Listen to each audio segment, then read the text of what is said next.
This week, we're going to read the Torah portion called Shemini.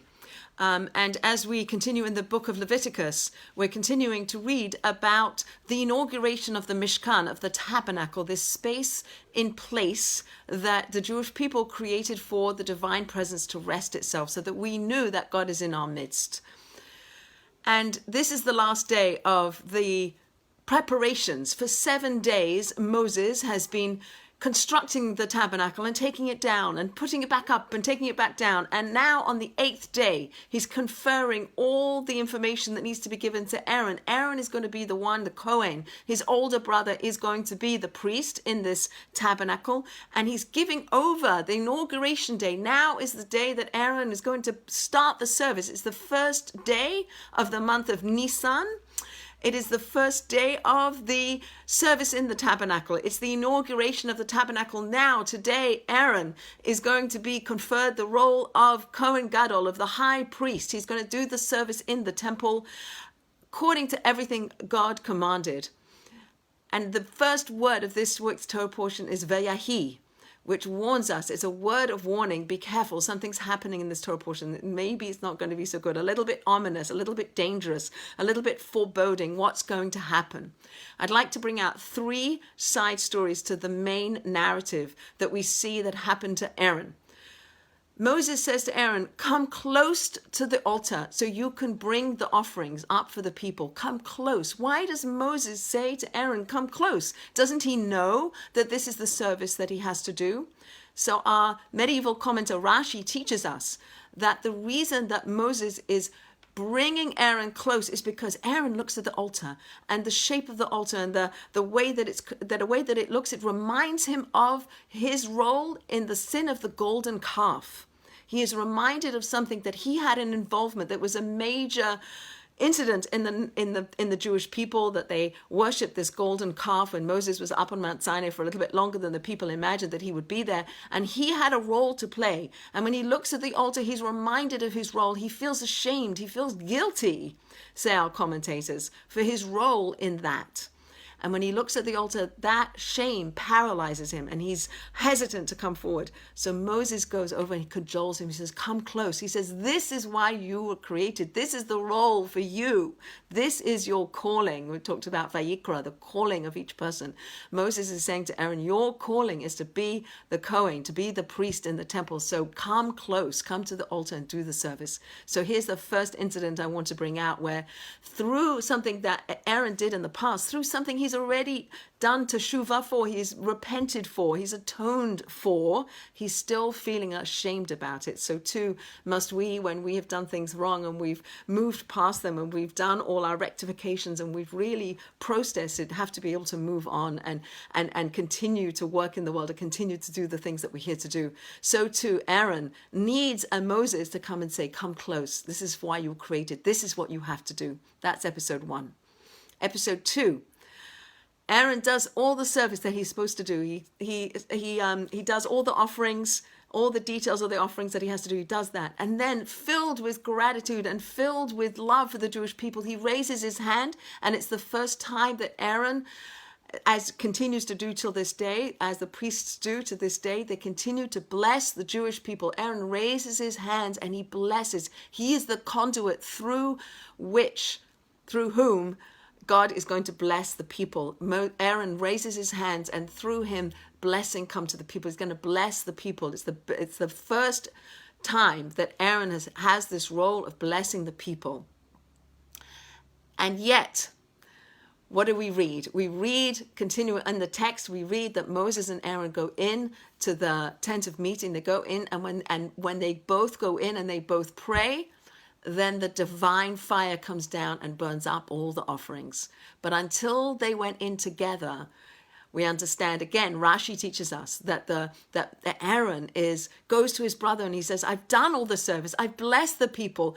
Why hasn't the divine presence come down? Why isn't there a fire coming from heaven to consume the offerings on the altar? And Moses says, let's go in together. So what Aaron's doing here is he's asking his brother for help. Is it because of my role? Again, bringing back the guilt of his role in the golden calf. Is it because of my role in the golden calf, he says to Moses, that God's presence isn't descending in the form of a fire? Is it because of me? And Moses says, let's go together into the tent of meeting, and they pray, and together they bring down the divine presence. And there's great joy, there's great jubilation. The people fall on their faces. God has, so to speak, accepted their offerings.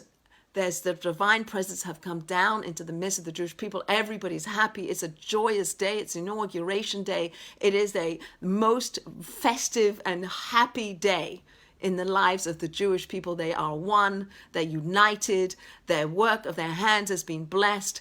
Aaron is inaugurated as the high priest. He blesses the people. His offering, all the offerings of the people are accepted by God. Amazing. It's the most perfect day. Then what happens? Then we have the third episode that I would like to pull out, which is that Aaron has 4 sons, 2 of whom take offerings, fire pans filled with offerings that they bring into the Holy of Holies that they were not commanded.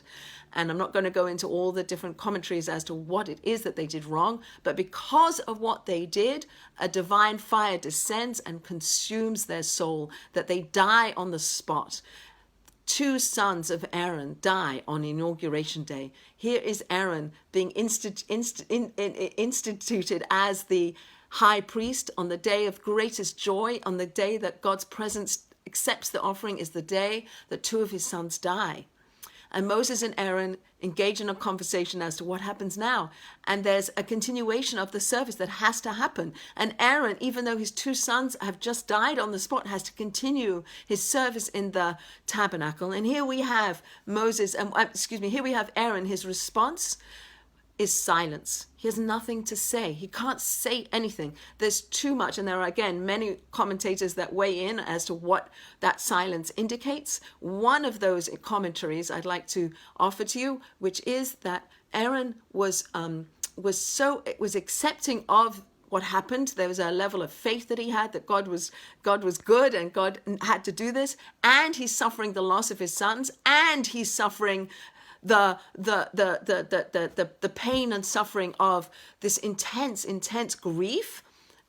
On the other hand, he is the high priest. He has to continue the service in the temple. And Moses and Aaron engage in a conversation as what he can do as somebody who's lost close relatives. He continues his service in the tabernacle. And so what Aaron is demonstrating through his silence is an acceptance of the decree to take these 2 boys of his. I'm grieving and it's too big for me to contain into words. I can't put my grief into words. I have no words to describe how I'm feeling.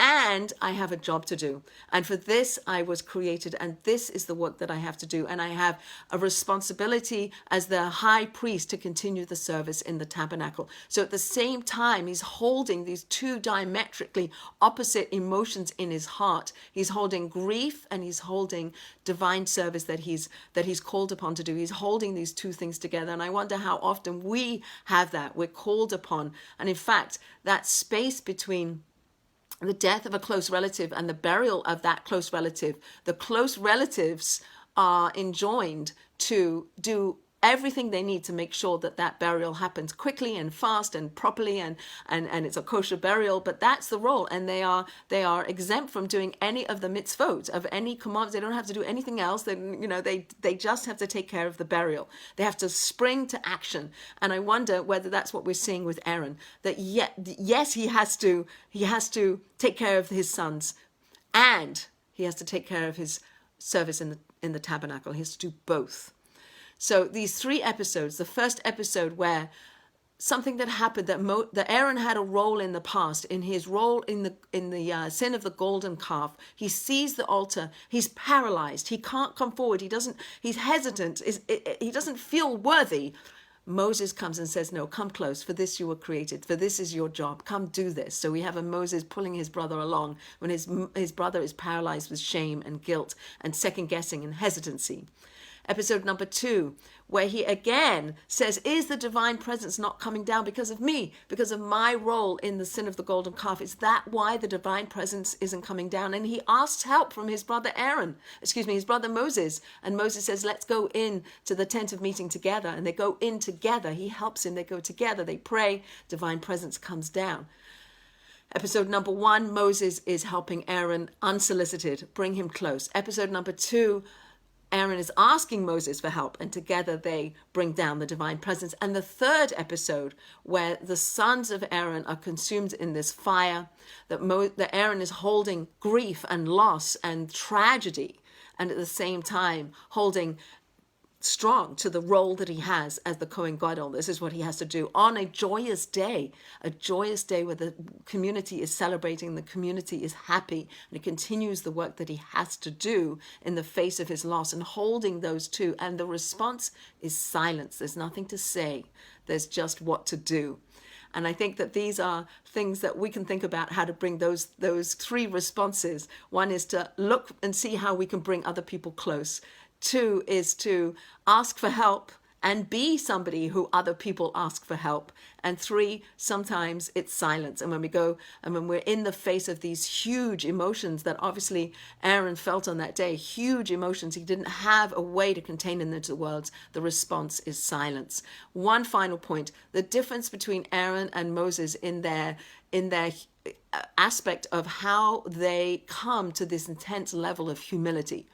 And it says in our commentaries that Moses was humble because he had such a close relationship with God that he understood that he was nothing compared to God. Like, who am I, Moses? Even I'm the most humble of people because I'm the closest to God. I was up in the heavens talking to God. And I recognize, says Moses, how little and how nothing I am in comparison to God. So that's his humility. Whereas Aaron has in humility born from the fallibilities of man. I had an involvement in the sin of the golden calf. I feel ashamed. I feel small. I feel like I'm not living up to my potential. And that's the source of his humility. So that's just one other thought to bring with us into the week.